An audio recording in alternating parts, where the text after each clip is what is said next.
And we are live. Here we are, ladies and gentlemen, once again, back on our regular night, Sunday night, with an uplifting and inspiring tale that's sure to give you all kinds of warm feelings or something. No, I'm kidding, folks. We're talking Pan's Labyrinth tonight as part of our Through the Door series from 2006, Guillermo del Toro's film that pretty much got him introduced to pretty anyone who had not familiar with him. Pan's Labyrinth, I would say, yep, here's Guillermo del Toro. And so we're doing that film tonight. We're going to be talking about it, going into it. So thank you for joining us, venturing down the stairs, pulling up a chair and popping or pouring your favorite drink with us. I actually have water tonight, and our good friend here, one of our two crew members, the wonderful folks who volunteer their time to be here on the Spoiler Room. One of them, man, myth, the legend himself, Joe Randazzo, is making himself some tea, so he will be with us momentarily. He's pouring one of his favorite drinks. And the other man who's with me, my right-hand man, keeps coming back. Always happy to have him here, Mr. Ian Simmons. How you doing, Ian? Doing well. Before we get any further, I must correct the record, sir. Hellboy was the movie that put Guillermo del Toro on the map. Okay, yeah, sorry. 2 years earlier. Sorry, you're right. Hellboy. I couldn't remember if Hellboy was before or after this, but I know Pan's Labyrinth was the one that I remember a lot of people talking about. Well, it was big because it was a foreign language film, all in Spanish, and I think that drew a lot of more people's attention to his Spanish language work because he'd done a number of films, before Hellboy, which is what got him noticed by Hollywood. So yeah, I mean, either way, it's very important to his career and one of the highlights, I think. Oh, absolutely. I'll definitely say, and it establishes his style because while Hellboy was it was the adaptation and what we were talking about before. If you want to hear that conversation, check out our Patreon. Real cheap to listen to the conversation before the conversation, but he was doing an adaptation of someone else's work. And Pan's Labyrinth is, I mean, this is like introducing you to pretty much his signature style, his storytelling. That's all his. Pan's Labyrinth is all his, and that's why one of the reasons I picked it for the month is because I wanted to talk about it because this is a film. This is one of the few films in the last 20 years. Wow, 20 years old. Yep. This is one of the first films in the last 20 years that still has stuck with me to this day for many reasons, which we'll get into. But yeah, I remember first seeing this, and I saw the buzz and I saw the trailers, and visually it was already striking me because I'm just like, oh, what's this? The bizarre, look at that career. I gotta see this. And what was great is the trailers did not really give away what the story was actually about. When they promoted this, they leaned heavily into the dark fantasy aspect. I didn't expect this whole other layer of historical drama that just is brutal in this, and it weaves it into the dark fantastical. And I'm like, wow. So when I watched this, I was floored at the fact that, okay, this isn't just a straight dark fantasy movie. There's a whole nother thing going on here that I didn't expect in a positive way. I'm not saying that in a negative way. I'm just saying when they promoted this, they leaned into the fantasy stuff, probably because of Hellboy, and then you're watching it and you're like, wait, what? What are we doing with the military here? So that was my reaction, but I loved it because this is in my wheelhouse and that. And Joe, what about you when you first saw Pan's Labyrinth? Well, I mean, if we pull up the date that the DVD came out, that's the date I saw it because I missed it in theaters. I heard it was phenomenal. And my girlfriend at the time, her and I really liked Blade 2, which was Del Toro. And a friend of mine had The Devil's Backbone on DVD and loaned it to me. And I was like, oh, my God, this is amazing. And this is actually a great companion piece to that. Yeah, it is. And yeah, I remember my reaction just being like, this is amazing. And I overheard you guys when I was making some tea. I also didn't expect the movie to be as layered as it was. I didn't expect it to be a commentary on fascism and living under Franco. Yeah, a lot of the things that happened in this movie, like you said, I thought going in this was going to be like a dark fairy tale, like a Tim Burton style movie. Though Burton, Burton does use a lot of subtext too, but not to the level that Del Toro ever does. Yeah, And I think my reaction at the time was that, it must have been later on, because Burton was still at least a couple years after making Big Fish, and he had just made Sweeney Todd, which I also like. But I remember a couple years went by, and they were running kind of neck at neck. And then at one point I went, all right, Del Toro's over here. Burton is dropping rapidly. And it's interesting because this is maybe the movie that got him maybe not mainstream, noticed by the mainstream, but I think this is the movie that got him noticed by critics. I'd say this was the one that made the critics stand up and go, okay, this guy's going to be something special. And I think creatively, this was the time he was at his peak, but it wasn't for another decade until he would win Best Picture with The Shape of Water. Yeah, which is crazy, because if I prefer this one over, and I love Shape of Water too, but I prefer this one. I think this might be his best movie. Rewatching it now for the first time since it came out in 06, 07, whatever it was, I think this might actually be his best film. It's a baby of his, you can tell, is definitely. Oh yeah. But what about you, Ian? When you saw this? Yeah, I saw this in it was like January of 2007. So I think this came out in late 2006. I remember it was a whammy of a week because I can't remember which I saw first, but it was Pan's Labyrinth and then Children of Men.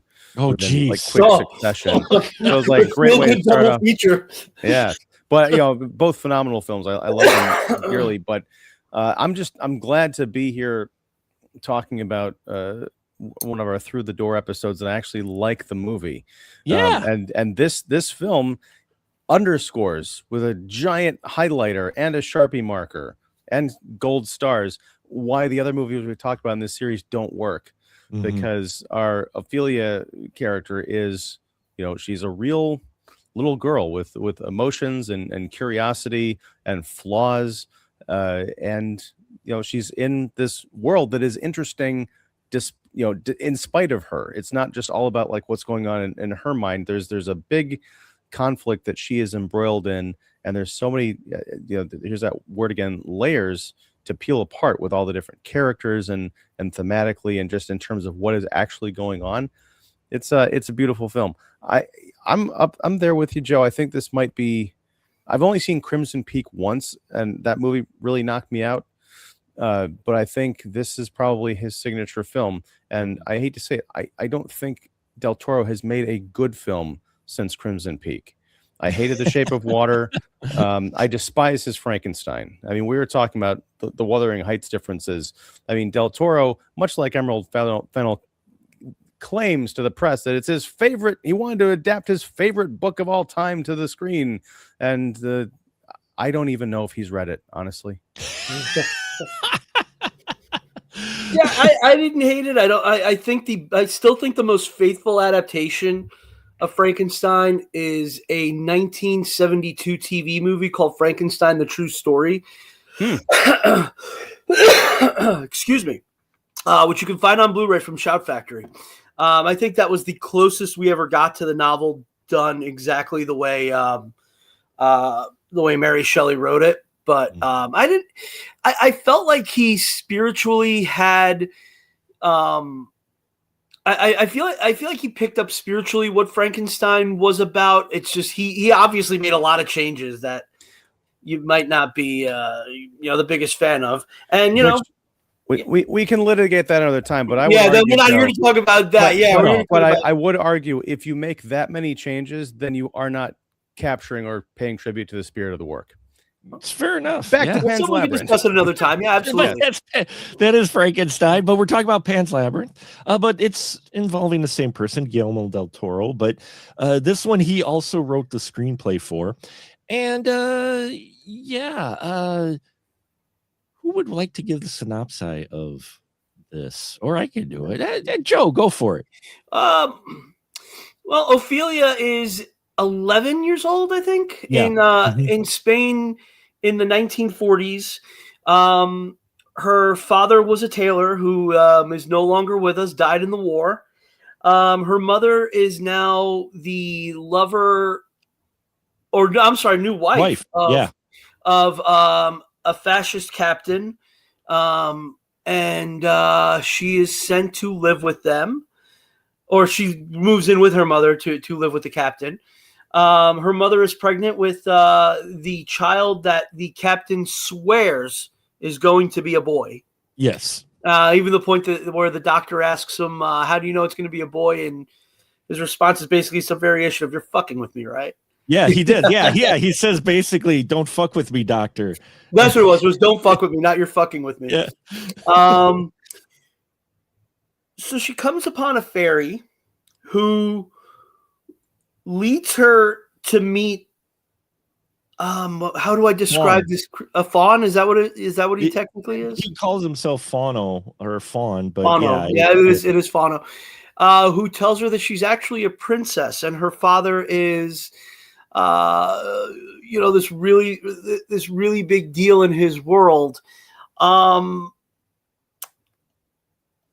And it comes off at first, I mean, even at the end, it comes off as all of this being in her head. It's her way of escaping the real horrors of what's going on. Even from the very beginning, when she meets Mercedes, the maid, she sees her sneaking, what was it? She was sneaking something. Antibiotics and other things. Sneaking antibiotics off, and that comes off. That comes back to play later on. That the doctor gives her. She's part of the resistance.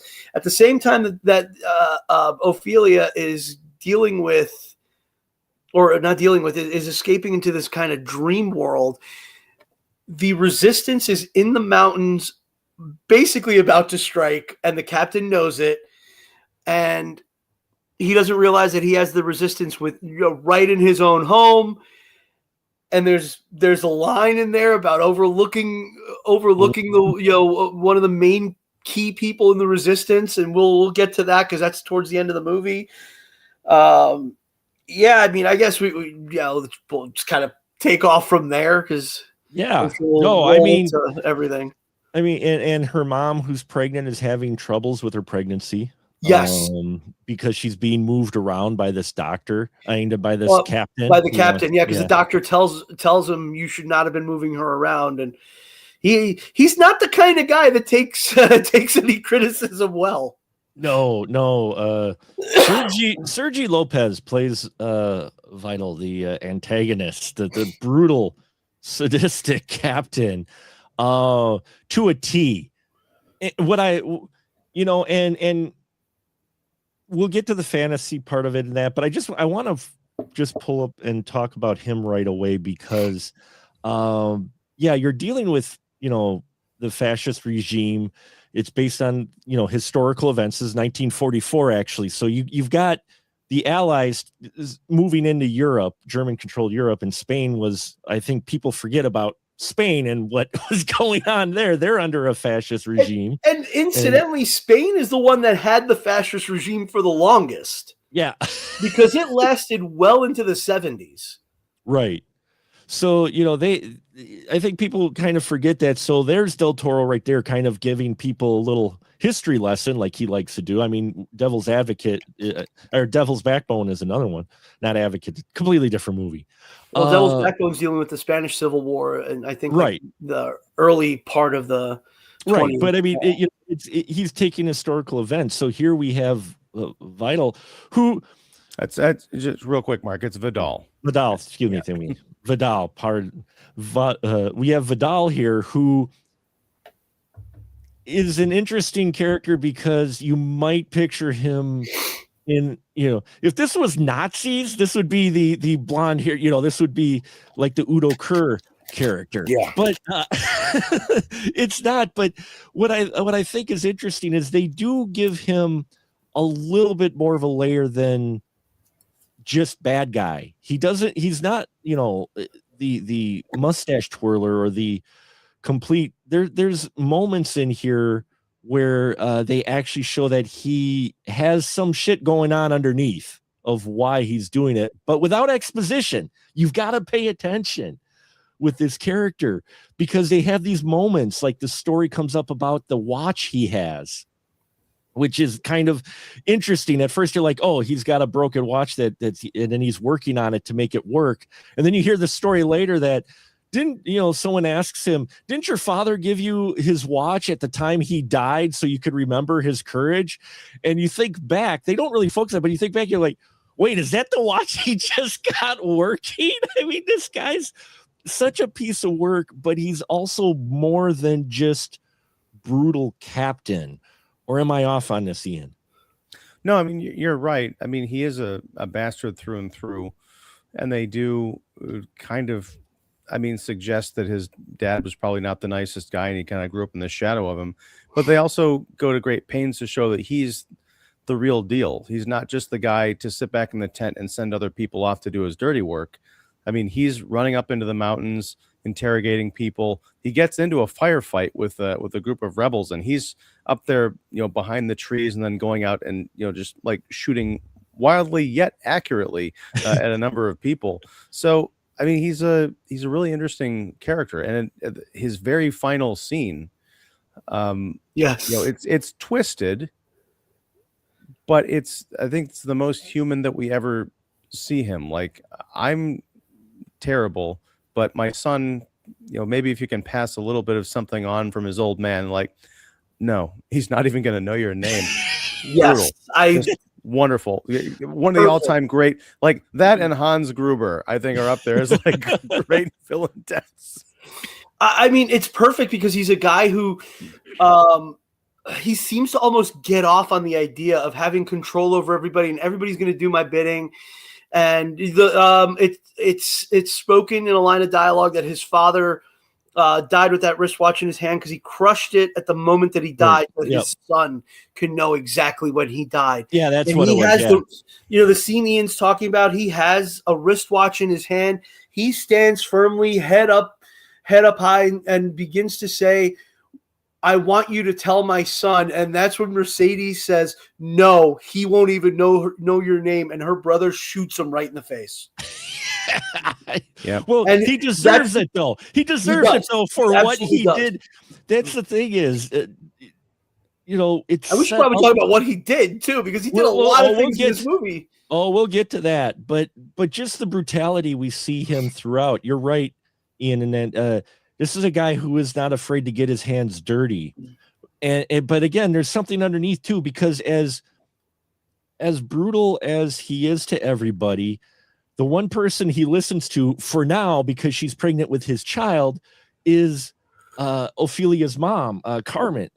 He actually listens to her. I mean, there's a moment in there where she tells him, could you step out of here? Cause I need to talk to you. And he's like, okay. And as he leaves, like, very calmly, like, and you're just like, wow, he didn't like pull like, manly rank or anything on him. So there's a part of him that is underneath that you almost get the feeling like he doesn't let through often at all, or it just like a crack or a hint of maybe he cares for something outside of himself and his pride.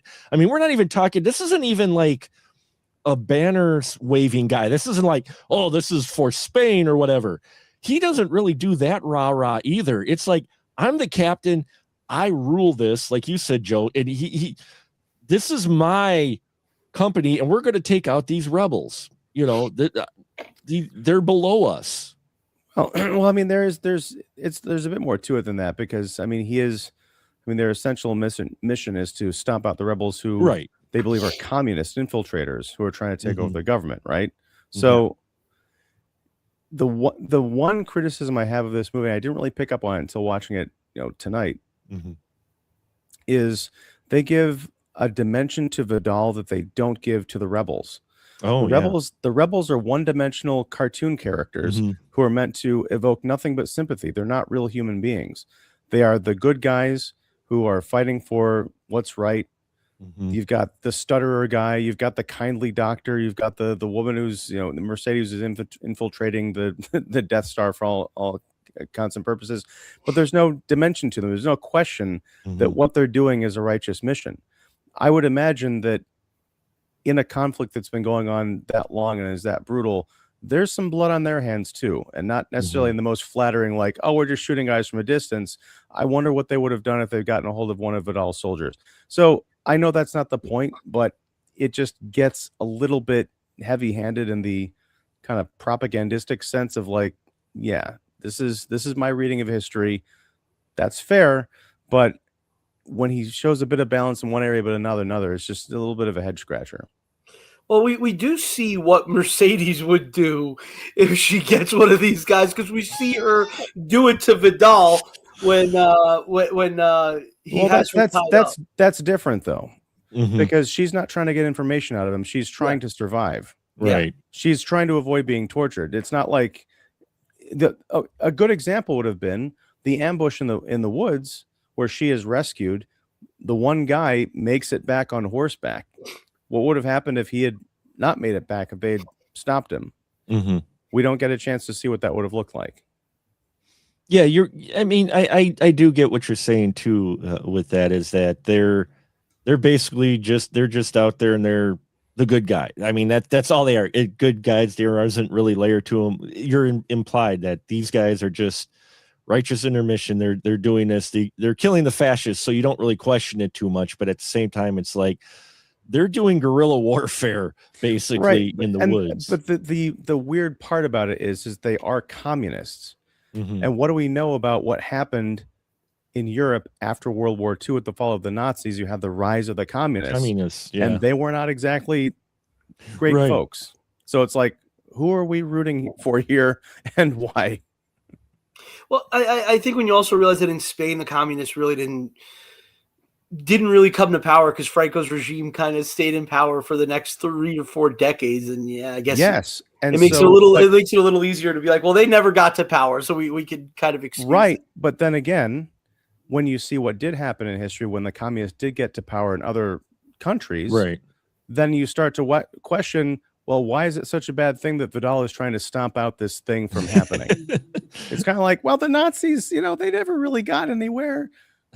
Well, yeah, but I mean, no, I'm saying I know the Nazis did get to places, but I'm saying it's sort of a similar thing. Like if you have this little wellspring popping up, would you not do everything you could, and maybe even going to extreme measures to stop it if you knew it was coming? These people didn't know it was coming because they're not fortune tellers. But I'm saying, looking back through history, it's very hard to paint a communist uprising, even against a fascist regime, as being something that is good for everybody. Well, there is that. Oh my God, what was a sketch comedy show where you have the two Nazis? It's like a British show. Are we the baddies? Yeah, are we the baddies? Yeah. In history, nobody ever thinks they're the bad guys. Yeah. So. Right, but what I'm saying is Del Toro, in writing Pan's Labyrinth, this entire thing, as we've established, is his baby. Oh yeah. He is painting the communist insurgents as the heroes of the story throughout the entire story. I'm not, he's right. He's fine to do that. But I'm just saying it's a little bit odd watching this because they only mention it once. And that is Vidal going through like the satchel of the hunters who turned out were probably innocent and not necessarily partisans, but they don't get really into the philosophy of either side, in fairness, throughout the film, because I have a feeling if, this guy ends up like quoting Lenin and Marx, like saying, yeah, we can't wait to topple Vidal and his people so we can install communism, if that would sit that great with general audiences.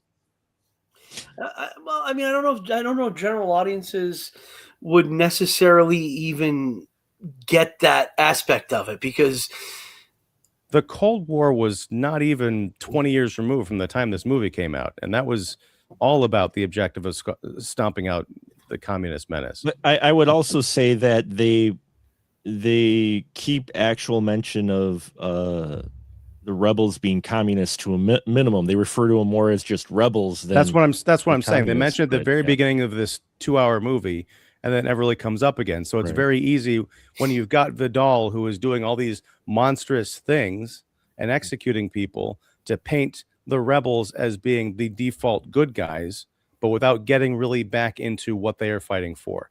Right. I'm throwing this conversation way off into a different direction. I'm just saying we're starting to talk European history. We're talking European. Welcome to the history lesson that is the spoiler room, folks. No, but bringing it back to here, Vidal. The reason I wanted to start talking about him is just because he is, integral in this story, and I watching it again. It's like they make, he's a bad guy, but they do a very good job of bringing him to the edge of being cartoonish, but not like the caricature. Like he's brutal, but he's not so overly brutal that you're just like, oh, like we've seen some fascist captains or something portrayed, to the point of it's like they took the cookie cutter of here's a bad fascist captain and they went like this. He's got just a little bit of a layer to him to make you understand at least him. You're not liking him. You're not supposed to you don't like this guy. He's an awful person, but at the same time, he's not just awful person A.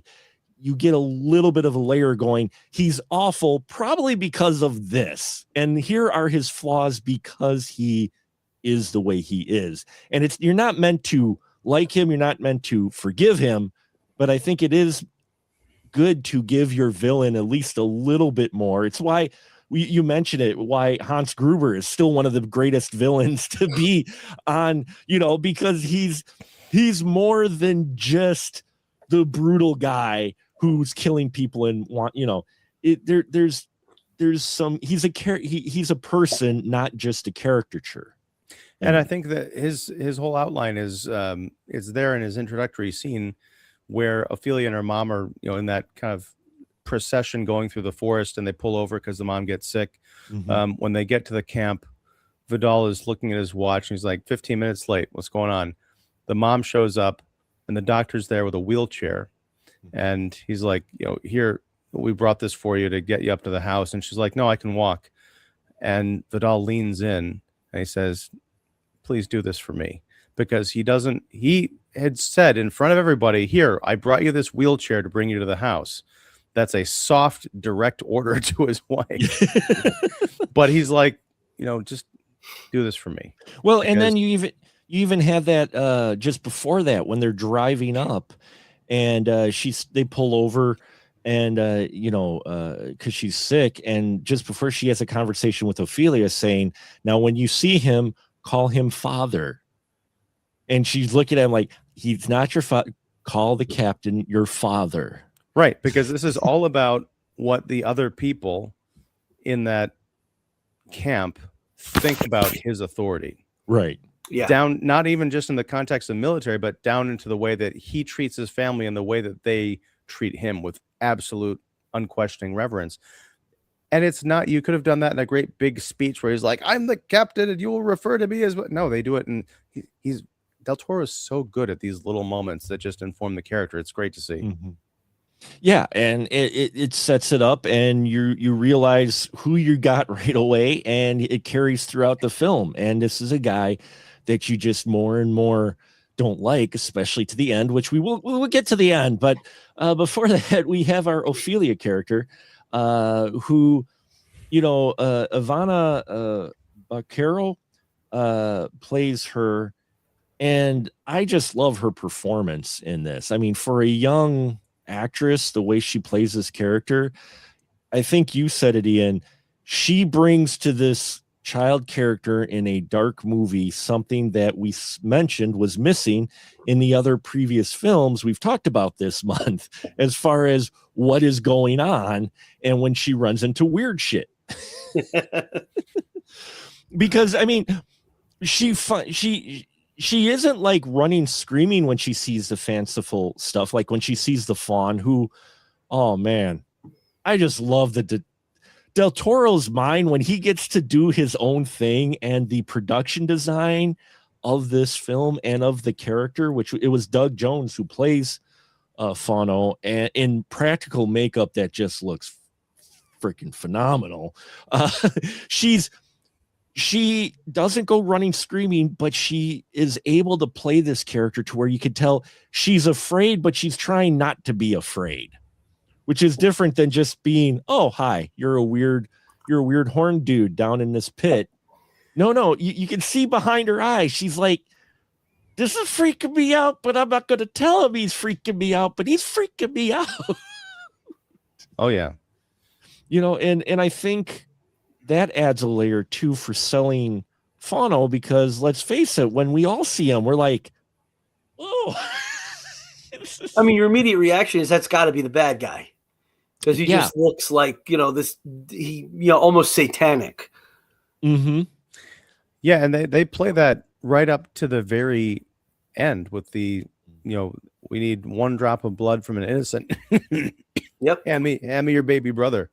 And there's a nice twist to that, because it doesn't, it turns out Ophelia also qualifies as being an innocent, because she, aside from disobeying, the kind of the warning about taking food from the pale man's table or whatever. Yeah, the sumptuous feast. Right. Yeah. I mean, she doesn't really do anything wrong. No, she's sneaky in terms of getting around the captain and everything, but yeah, she maintains her innocence throughout this whole film without being, boring or trite or one-dimensional. She's a real character. Yeah, well, and the world that they set up for this, I've talked about to people, and we've mentioned it here on other shows, that when you're doing a film like Pan's Labyrinth, where you're showing the fantastical, you got to have it feel like there's some rules to that world, but you also got to build it at least enough so that you buy into it. And I think Del Toro does a great job, because when she first arrives, just before they get there, while her mom's being sick, she puts that piece in the statue to complete the face, because she finds the eye in the missing statue, and then the bug comes out and she calls it a fairy, and then we see that thing later on. But then when they arrive to the house, Mercedes tells her about the old labyrinth that is on the grounds of this place that has been around since before the village. And that's all you need to know. I mean, the way, because he knows it's visual. So you see old stone shit that looks really cool, and been there forever. And she establishes, oh yeah, you don't want to get lost in there. That's been around since before. I'm like, okay, we've got our setting for our creatures. They're ancient. And then we meet, Fano, whose design is all nature built in. But you're right. It has a little bit of a satanic angle to it, which, including mentioning how once she does the 3 tasks for him, they'll soon be walking through the 7 garden circles in the underworld. And I'm like, 7 what? But I think this is also Del Toro kind of turning. I don't know if he's still Catholic. I know, he grew up Catholic. Right. That might be him kind of turning conventions on their ear and being like, the quote unquote satanic creatures or what we perceive to be them are actually the good guys. That might be just him playing with conventions. Yeah, I mean, I don't know if this is I would say this more like pagan than it's outright pagan. Yeah. satanic.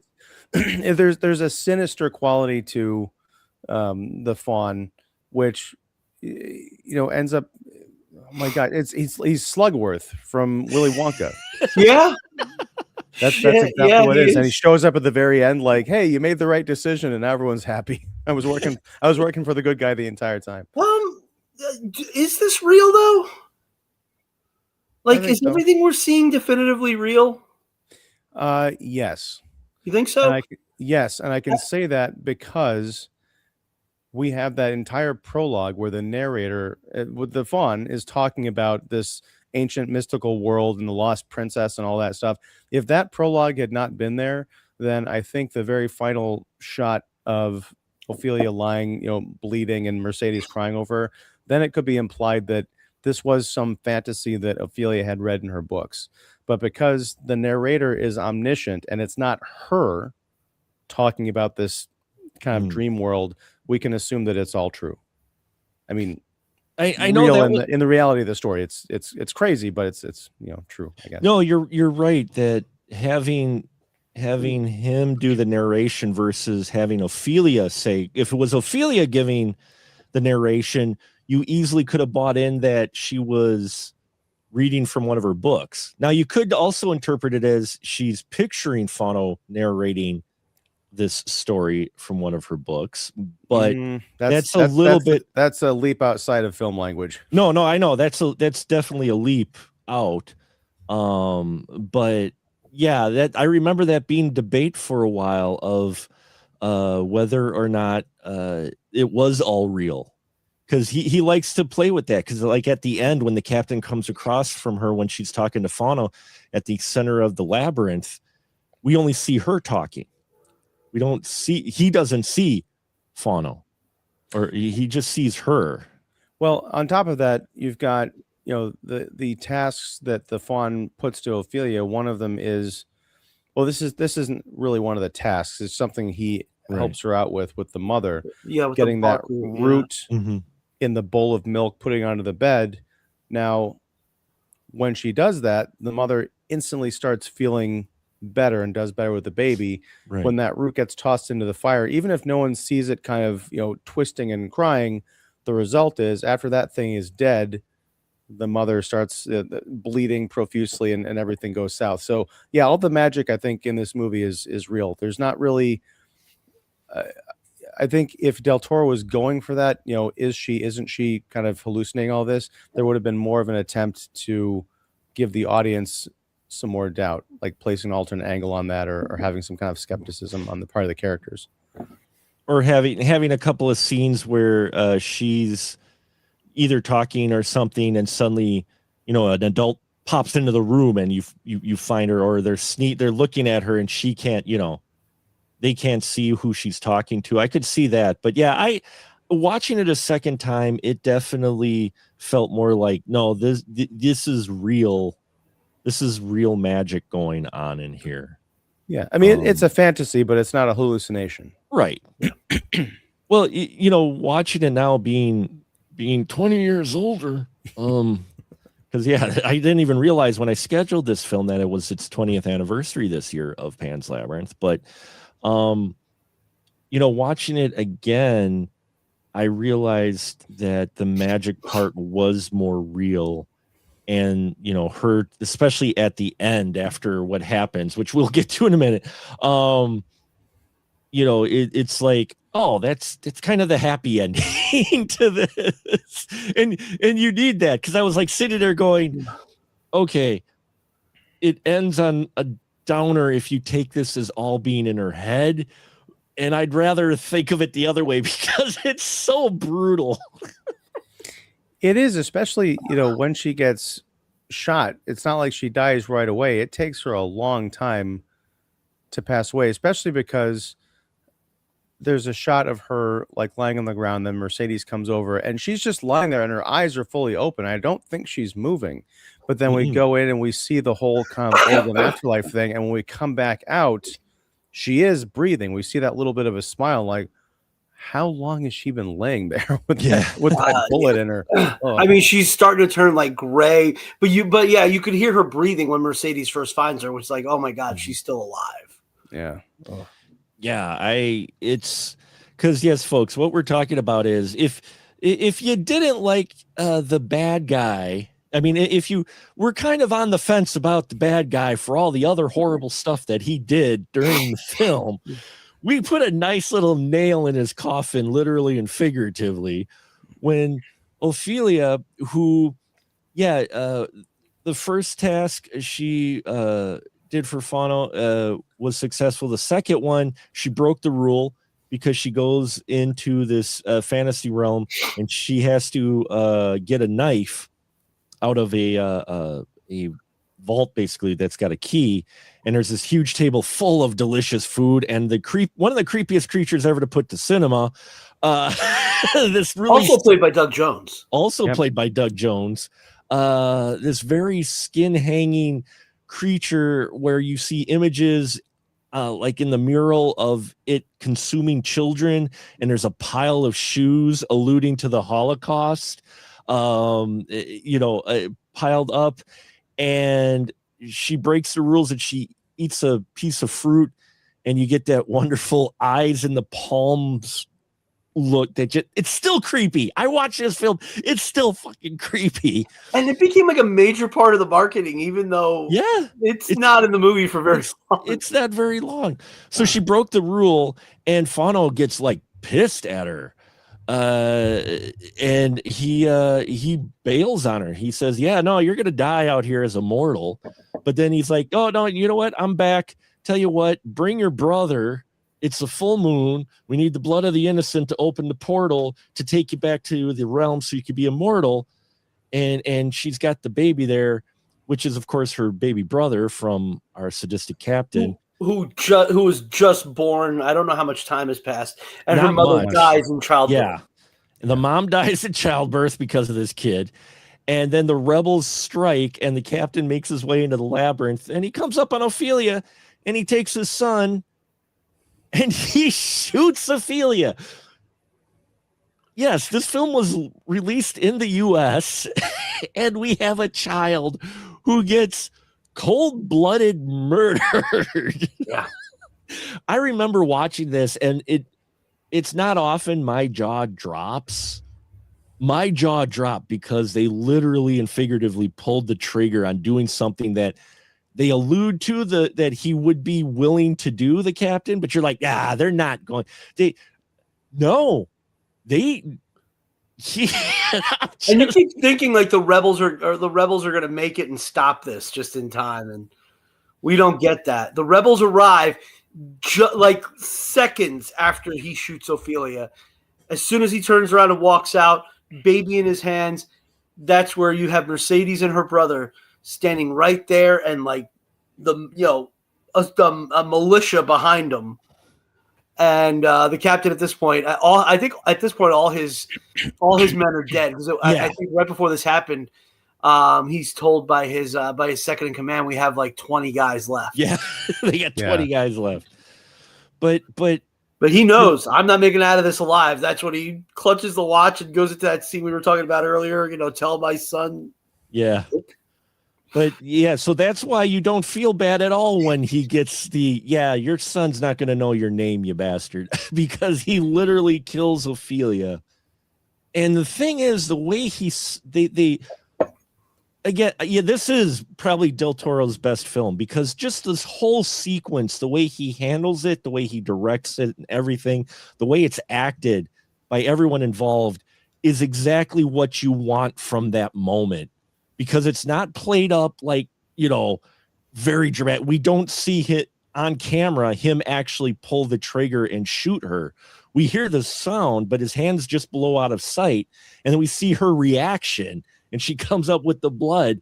And then your mind puts together everything else. But the way he shoots her, he doesn't smile. He doesn't show anger. He takes his son, just looks at her and just goes, pop, and walks off. Well, early on, she doesn't mean dick to him. Well, yeah. The only reason I'm even putting up with you is because I'm banging your mom. Yeah. I mean, that's basically the extent of his relationship to her. I don't care if you live or die. In fact, your death would actually make my life a lot easier, because then I don't have to deal with you. Yeah. That's basically the way he treats her the entire movie. And he's only I was gonna say he's only nice to her when her mother's around, but he's never even nice to her then. He's just more passive aggressive when the mother's around. He's just like whatever. Right? So yeah, I mean you get the feeling the moment the mother dies, the moment that she's Ophelia's standing in the hallway, and the mom dies. The medical team, because at this point he'd killed his doctor. Right.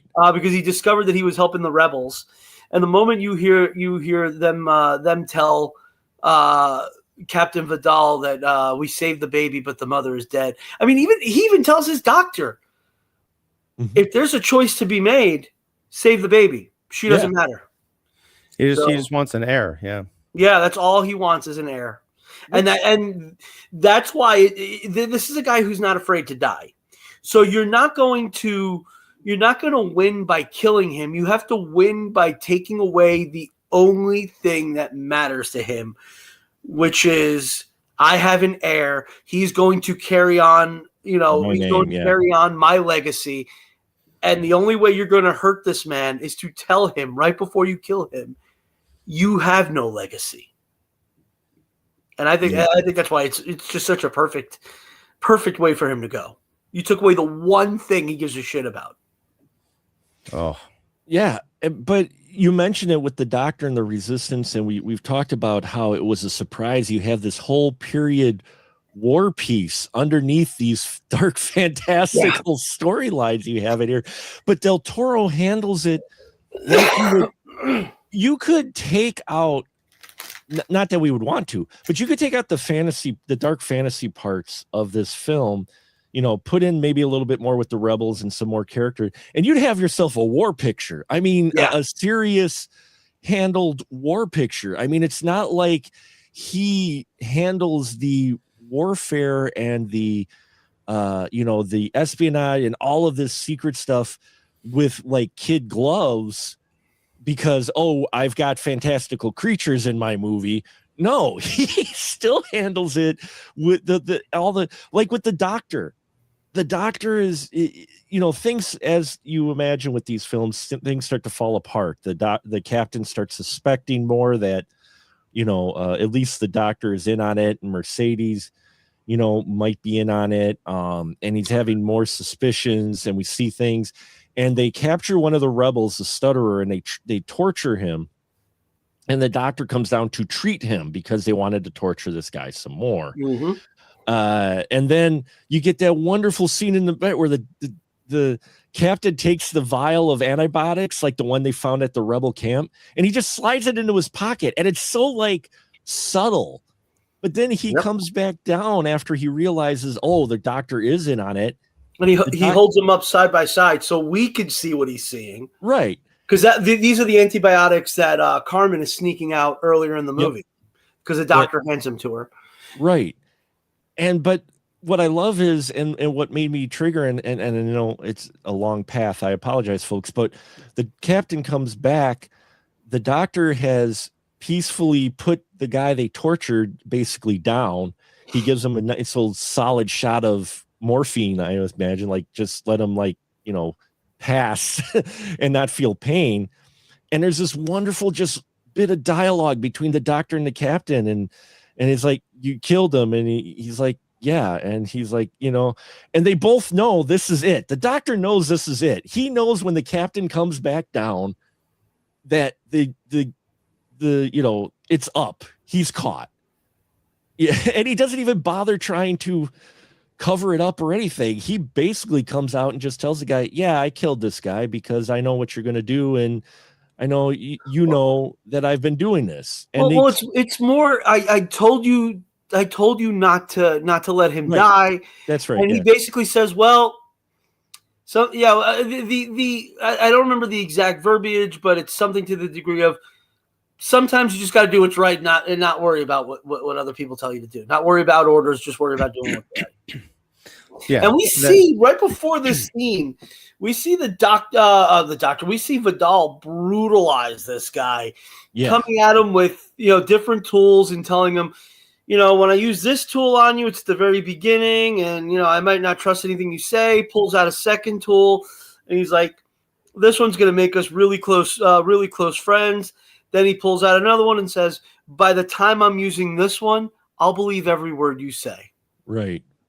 Yeah, and then so when the Doctor kills him, he comes back down because this guy, as we mentioned, is all about people following his orders, unquestionably. He comes down and goes, "I told you not to," like you said, not to kill him, and the Doctor's putting his stuff away, and he says, he's like, he comes up to him and he basically says something along the lines of, with obeying orders without question. The Doctor looks him in the face and just goes, "Only people like you can do that." Yes. I forgot about that. That's what he says. The Doctor looks him in his eyes and he's like, "Only people like you could do that." without, doing something without questioning it. And the doctor walks away and he gets shot in the back. But he's also at that point insulting his pride, because he's like, these are orders that come to you from above. You're the big fish in a small pond. There's a bigger fish out there. Mm-hmm. And you attack their pride, and that's when they start to go nuts. That's when they start to lose it. And that's what he does here, because that is his exact flaw, which he even admits. He goes, my flaw is pride, because when he gets Mercedes there and, he realizes Mercedes is the one that's been doing the smuggling and that, and he's going to torture her.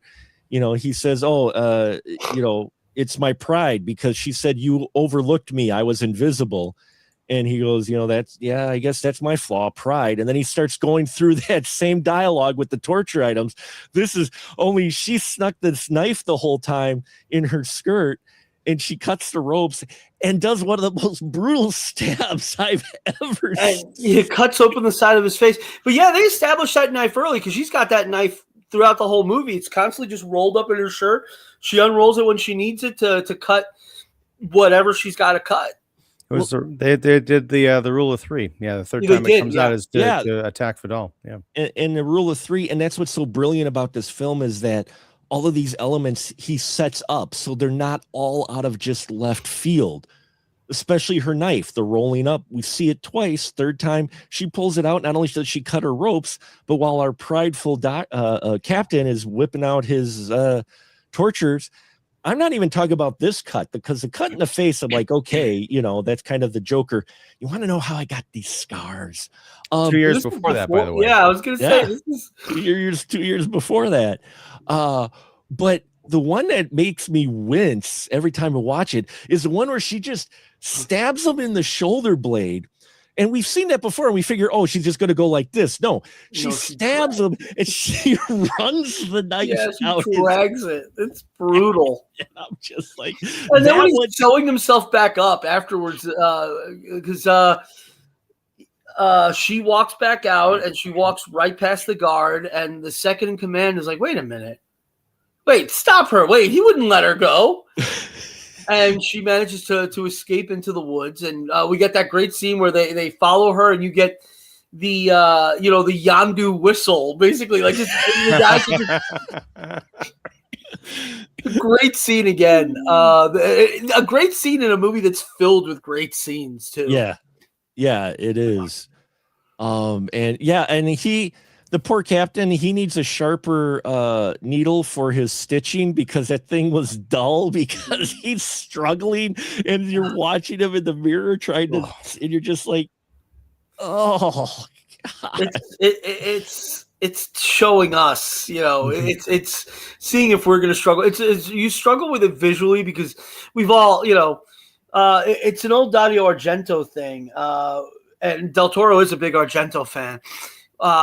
Where he talked about why somebody in the 70s asked him why his killers always use knives and use elemental weapons instead of guns. He goes, because not everybody can relate to being shot. And they, he talks about that scene in Deep Red where the guy's getting his face bashed into like the corners of cupboards and stuff. He's like, I like to use things that everybody can relate to. We've all been stitched up. And for him to be doing it to himself with no anesthesia or anything, we understand.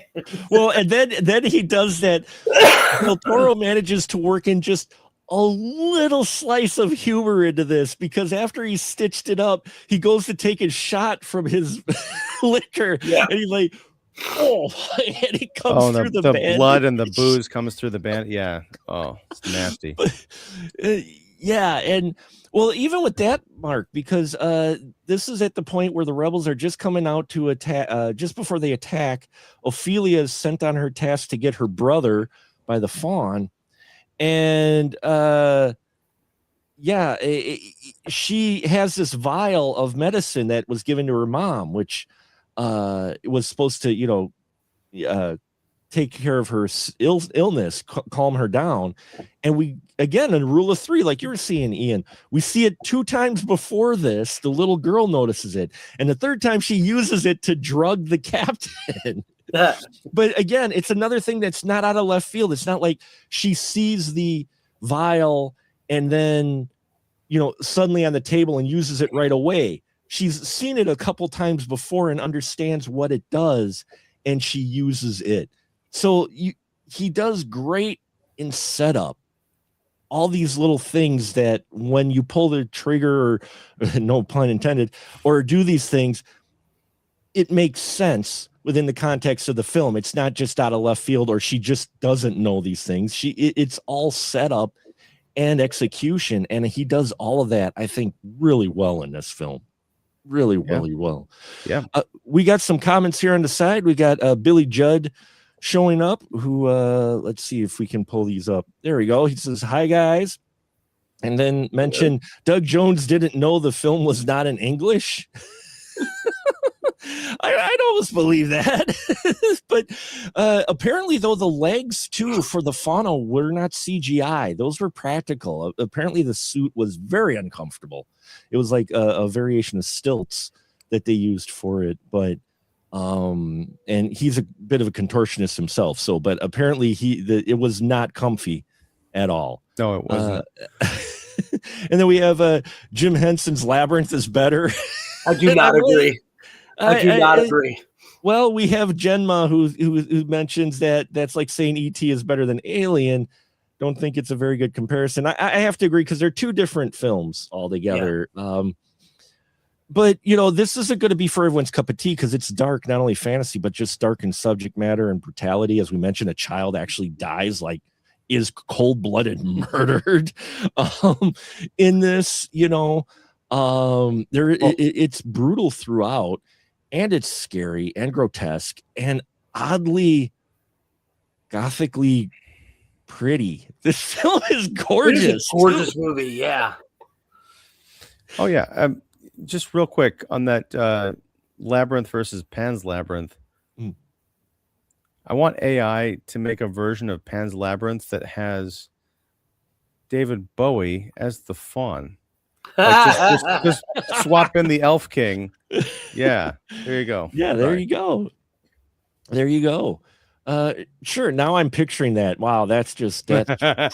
But no, visually, I mean, production value wise and visually cinematography wise, it's for the type of film it is too. It's just gorgeously shot. I mean, he had work done in these sets with the statues and the labyrinth and the ancient look and everything, and he lets the camera show you, hey, look at the work we did. Yeah. And it's worth it. It's worth it because I mean, and apparently the creature, the pale man at the feast I was reading up, apparently initially he wanted him to be a grotesque, like a big blob, like, for eating, and just this huge obese creature with eyes in his head. He had eyes in his head initially, but then halfway through production, they're like, Guillermo's like, I kind of want to do this, which probably had the design guys in the art room going, fuck, okay. But yeah, and I think it was a better call because I think it fits for the pale man creature because you've got a creature now who consumes so much, yet is skinny. The skin is hanging off, like never has enough. Well, I like what struck me this time was the fingernails, because you got these long black talons, but they're not exactly fingernails because they just blend seamlessly into the flesh of his fingers. It's really off-putting. Well, that whole creature is off-putting. Pale Man is like still one of the most. You wouldn't think of it something simple as, oh, we'll put the eyeballs in the eyes instead of the. But when he goes like this, it's just like that.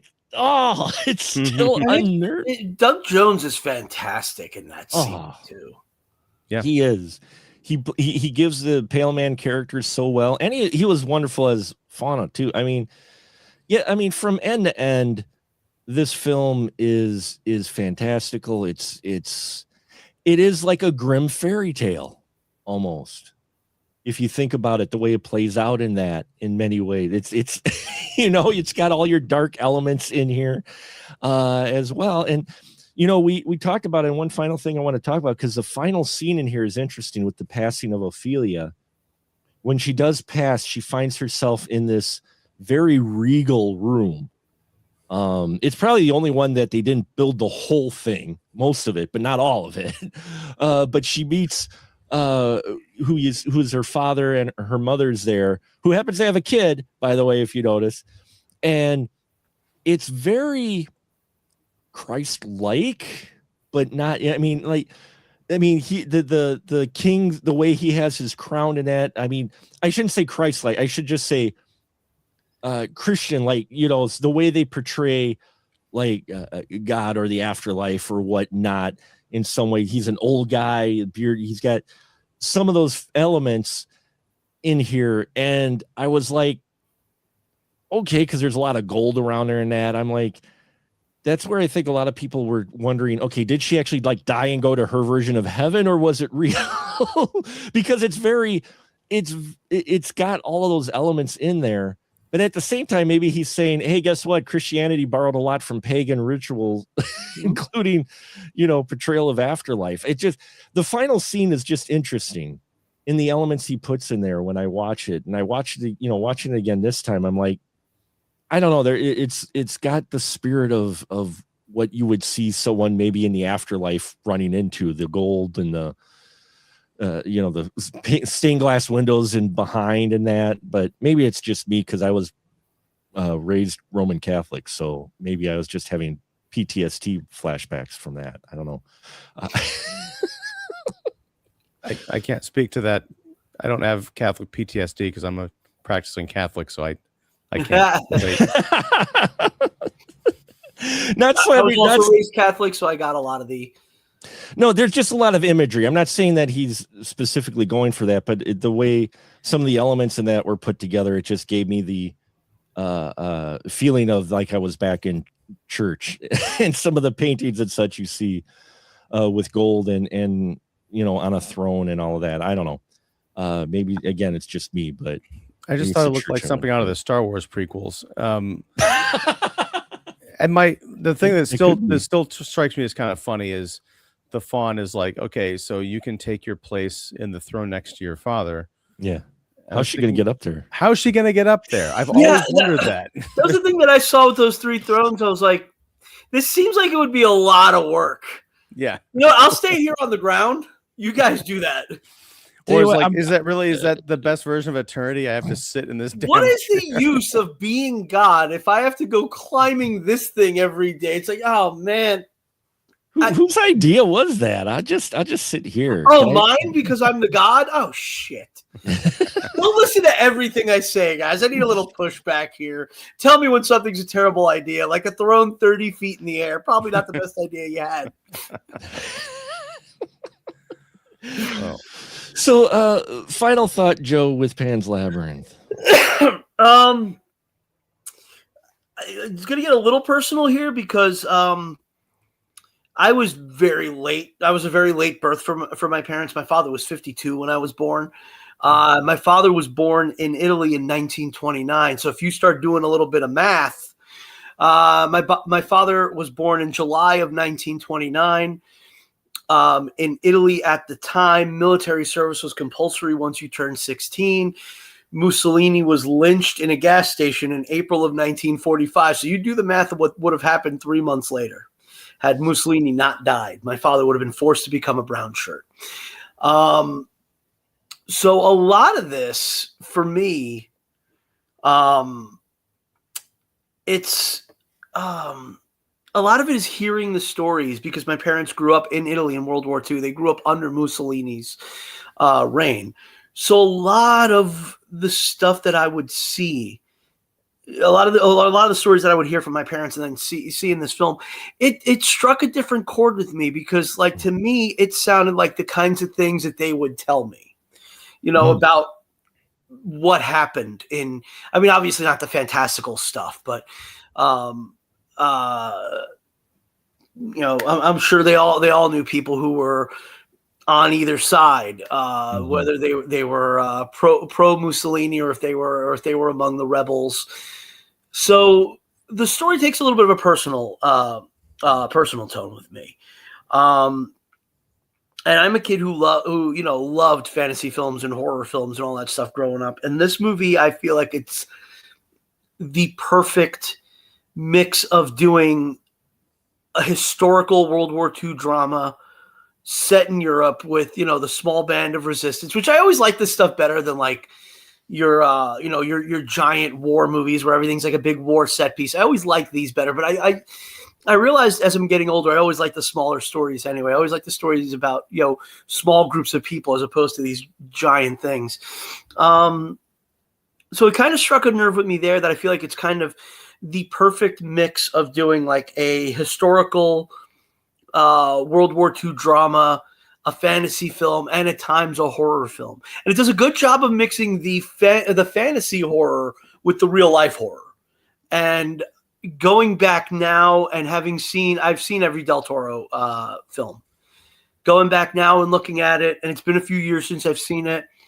I've gone back and I think I can firmly say Devil's Backbone is probably my favorite, but if we're talking about like just hands down great filmmaking, I think this is his best movie by a mile too. And I'm not even and I don't even dislike any of his movies.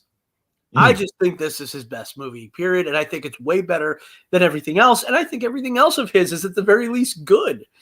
So take that for what it is.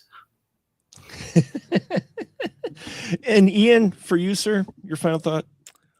I mean, I've kind of made my thoughts on his overall filmography known earlier, but I will say I think there's plenty of not good Del Toro films, but I think it's partially because the further he gets into Hollywood, he's now in that place where no one can really tell him no. In a certain case, that's fine, but I would like him to get back to something a bit more personal. He doesn't need to be trapped in IP land. There's talk about him maybe coming back to Hellboy. There's talk about him, he's nominated for Frankenstein. Pan's Labyrinth, I think, was his peak, aside from Crimson Peak, which I haven't watched recently enough to say where I think those line up, but I still think Pan's Labyrinth would have the advantage, because I think a lot of Crimson Peak has to do with atmosphere and production design being really effective in aiding a really cool story. But I think, as we've discussed here, Mark, you said you could take the fantasy elements out of this and have a great war movie. You can also take the war movie out and have a great short fantasy film that I think works on pretty much every level. So we actually have a couple of comments here that I kind of circled to what I wanted to close out here with. Yeah, I was just going to pull them up. Actually, Billy Judd said Guillermo del Toro is making a film based off of the short film Alma. I don't know that one. Yeah, I just looked it up actually, and it involves a creepy animated doll. Go figure. So if that's the one I think Billy is referring to, so yeah, give me some of that, Del Toro. And then I'm going to take a hard pass on that one. I'm done with creepy doll movies, dolls, even if they're done by Del Toro, because I think that could be a disaster. But and then Jenma Rock says, what other mythical creatures would each of you like to see Del Toro bring to life? Would you love to see his version of At the Mountains of Madness or Moby Dick? Ooh, Moby Dick would be great under. I was going to say Moby Dick is the one I want to see him play, or to not play, but play with. Yeah. At the Mountains of Madness, I feel like it's too obvious, because he's just going to get into the Lovecraft thing. He's going to show everything. It's going to be a bunch of tentacles and stuff. I mean, I think his best stab at Lovecraft was the brief shot you saw in Hellboy of the creature out in deep space, kind of like waking up. That's I want to see Del Toro either go really personal or go like really literary and smart, because I had forgotten that he wrote this screenplay. And I don't think anything he's done in the 20 years since comes close to being as smart and as cohesive as this, including the movie they won the Oscar for, which I know you love it, Mark, but I think Shape of Water is an abomination. Moby Dick was one that stood out to me there, because I think his version can rival John Huston's. I think it would be fantastic. It'd be interesting to see what direction he would take that story, for sure. He could definitely do it justice, I think, for sure. If he comes out and says, I want to adapt Moby Dick because it's one of my favorite books, then I will guaranteed not watch it. Well, and there you have it, folks. For me, Del Toro said, Billy Judge said Del Toro should voice Moby Dick's vocal effects. Sure, why not? Don't make me laugh. I have a cough drop in my mouth. No, just kidding. Anyway. Choked to death on a cough drop. What a way to go. On a live on camera, though, it'd be captured for all eternity. But yes, I agree. I think Pan's Labyrinth probably the best film he's put out. It's the one that struck the most with me. Like I said, after I watched it a couple times when it had first come out. I saw it in theater, and then I think I saw it on video, and then I hadn't watched it since, which is one of the reasons I wanted to revisit it. And just, it's one of those that stuck with me, though. Watching the film again, I'm like, yeah, I remember all of these scenes. It's like, it's a film that you only got to watch once or twice, and it sticks with you because it has all the elements we talked about tonight brought together in how you want a film like this to come together like this. Mm-hmm. You know, and yeah, it's a beautiful, a hauntingly, tragically beautiful film that I think really people should watch and go, oh, that's what you can do with cinema, huh? I could have dealt with another hour of this movie if he decided to stretch this out, because it is just that good. There's a lot there. There is a lot more he could have done. Yeah. I wonder if it's the 20th anniversary and he's, Oscar nominated. It'd be great for Fathom or something to do a big screen re-release of this. Oh, I would love to see this on the big screen again. Yeah. I would definitely love to see this in a big screen in a dark theater again, for sure. So there you have it, folks. Pan's Labyrinth. We've got a winner. Everybody liked this one. So, thank you so much, every single one of you who's tuned in tonight. Billy Judd, thank you for contributing to the chat, as well as Genma. Always a pleasure. Ian, Joe, this is where you get your license to shill. So, Joe, you got anything to shill? At the moment, no. So, you know what? I will show one thing, and it's not something for me. Ian and Jeffrey York apparently did a podcast, and I haven't had a chance to listen to it yet, on one of my favorite movies of all time, Howard Hawks' adaptation of The Front Page, His Girl Friday. Absolutely adore that movie. If you haven't seen it, you can see it anywhere. It's in public domain. Go watch it. I've gone on record and said I think it's it might be the greatest romantic comedy ever made. I really think it is. And it's all by switching the Hill D. Johnson character from male to female and casting Rosalind Russell and Cary Grant, who are so phenomenal at ad-libbing, and Howard Hawks just letting them go. Absolutely see that movie and then go listen to Ian and Jeffrey's podcast on it. I haven't heard it yet. I'm looking forward to listening to it tonight. Fair warning, Joe. Okay. Jeff and I both love the movie, but on rewatching it, and this is what we spend a good part of the discussion on, it's a dark movie about despicable people, and it's all covered up by this rat-a-tat-tat snappy dialogue and a happy ending, which it absolutely does not deserve.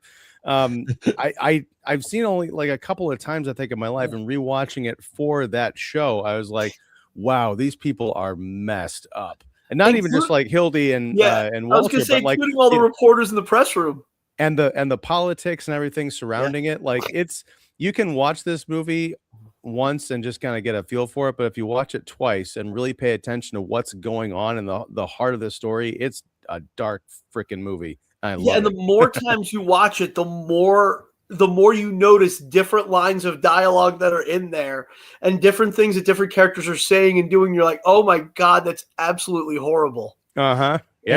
But yeah, it is. Yeah. I mean, it's kind of like Capra's adaptation of Arsenic and Old Lace, also with Cary Grant a few years later, where that movie, it's played for laughs, but man, there's some dark undertones in that too, but that was always in the play anyway. I've not seen it. I gotta check that out. Okay, sorry, I'm stepping over your show. I mean, hell, I was shilling for you, so you could go ahead and just carry on from there. And for those out seeing it tonight, for those out there who will not watch a film before the 2000s, you should check out His Girl Friday. And if that sounds familiar, it's because it was featured in the background in the horror movie last year, Heart Eyes. That's right. And some people will even argue that Heart Eyes is a horror spiritual version of His Girl Friday. You told me that before I watched Hard Eyes, and I absolutely saw it. Did you? Because it was, again, constant bickering back and forth. Two characters who really aren't the most likable.